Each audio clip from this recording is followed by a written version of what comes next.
I'm standing on this river. It is the iconic river in the heart of Chongqing, the river that appears in nearly every photo of the Chongqing skyline.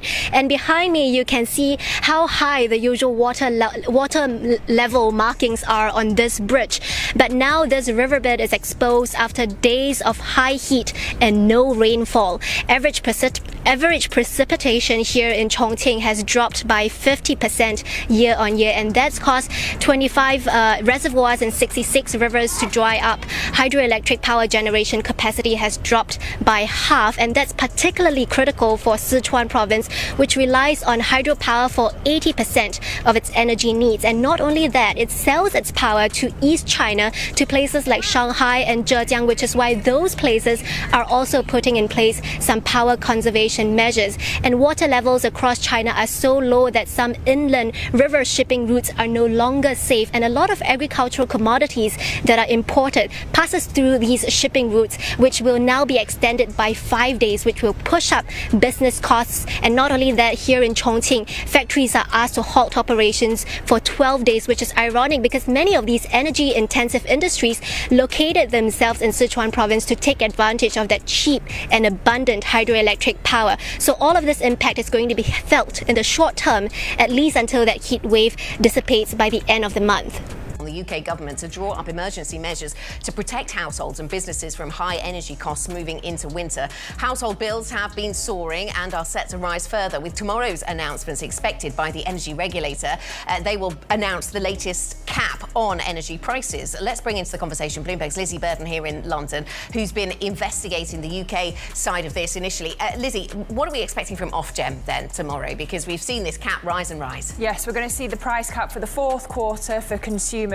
And the estimate is that it's going to rise 80%, so that the average energy bill for households is more than £3,500. Now, there, as you imply, are going to be more increases expected next year. That's why Citi's forecasting that inflation will rise above 18% in the UK. And you've had an energy boss at EDF warning that more than half of UK households are going to be in fuel poverty by January. So this is very much at the top of the in tray for whoever is the next. Kind of stunning news for anyone expecting to buy a new car. Overwhelming demand for new vehicles will this month push car prices to record highs. That's what industry consultants J.D. Power and LLC predict in their new report out today, which shows the average transaction prices will smash through previous highs to a record $46,259. That's an 11.5% increase from just a year ago. Horrible for car buyers, but great for auto companies if they can match that demand.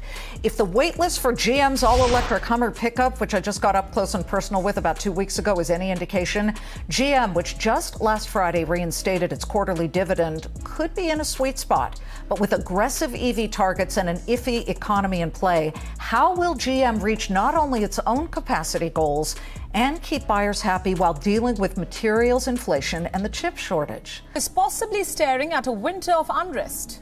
Energy prices across the continent have soared over fears that Moscow will halt gas supplies via the Nord Stream 1 pipeline.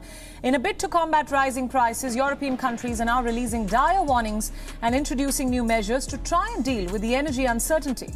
Germany approved a new law to restrict heating in public buildings. In under a week, all public buildings in Germany will not be heated above 19 degrees Celsius.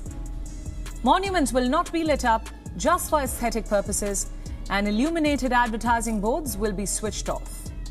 The new regulations will also supersede rental agreement clauses that guaranteed a minimum level of heating. Trains carrying oil and coal are being prioritized on railway lines, which is expected to cause widespread disruptions among passenger trains. The German Chancellor Olaf Scholz just returned from a 3-day trip to Canada after concluding a deal to import Canadian hydrogen energy and liquefied natural gas. Meanwhile, the UK is expected to revise its energy prices this Friday.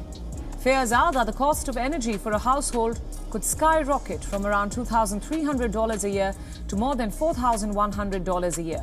Yeah, it does. And this is a global index where they're looking at Europe, they're looking at Asia, and we saw bad numbers coming out of Australia, bad numbers coming out of Japan, and some really bad stuff coming out of Europe that's really seeing two issues. First of all, of course, there's an energy crisis there because they got deeply tied due to their globalism to Russia, and we don't know what's going to happen as we head into what could be a very cold winter there. But also we're seeing a massive glut in inventory. We're seeing a lot of products that are finally getting made after the big pandemic slowdown, and now people don't want them because they're concerned economically. So there's a huge amount of inventory there that's not getting sold off. And John Carney, also included in this, the other piece, services sector collapsed in August as demand cratered and economy shrank for second straight month. That's what the PMI for the U.S. is showing. So the services sector is in trouble. We've already seen the weakness in the manufacturing sector. Is that right, John? That's right. We really expected the services sector to be growing right now, except that inflation came around. Inflation is so high that it is hurting people's spending on discretionary. So instead of going out to eat, you're spending so much just for groceries, you can't bring your family out. Gasoline prices were very high. They've come down, but they were very high. That cut into family budgets as well. And so we thought we'd see this handoff where people would slow down spending on goods. That's fine. We all filled our houses up with a lot of stuff during the pandemic and start spending on services. That's not happening, and that's really putting us in danger of a much deeper downturn than what we saw in the first half of the year. And just how we've seen central banks here, even in Asia, that are starting to really catch up with the Fed. Can we start to maybe get it right when it comes to pricing in the peak dollar kind of scenario? Unfortunately, I think that's going to continue to be a moving target. I think markets have generally sort of come to the idea that, or the assumption that they can forecast the terminal rate for the Fed. I don't think the Fed even knows what the terminal rate is. And it's very possible 3 months from now we'll be talking about a higher terminal rate. So ultimately, seeing the dollar sort of slow down, I think is still a bit of in the dream category for now. But ultimately for a weaker dollar to manifest itself, you need a strong euro. And fundamentally, it remains pretty much impaired for the next several months, given there's an impending energy crisis there and an imploding current account. And in a sigh of relief for millions in the United States trying to pay off their educational loans, U.S. President Joe Biden on Wednesday announced that university graduates who are still trying to pay off student loans and those who earn less than $125,000 will each get a $10,000 relief. The move addressed decades of massive educational debt across the country. Biden said that the decision fulfills his campaign promise of providing a student debt relief.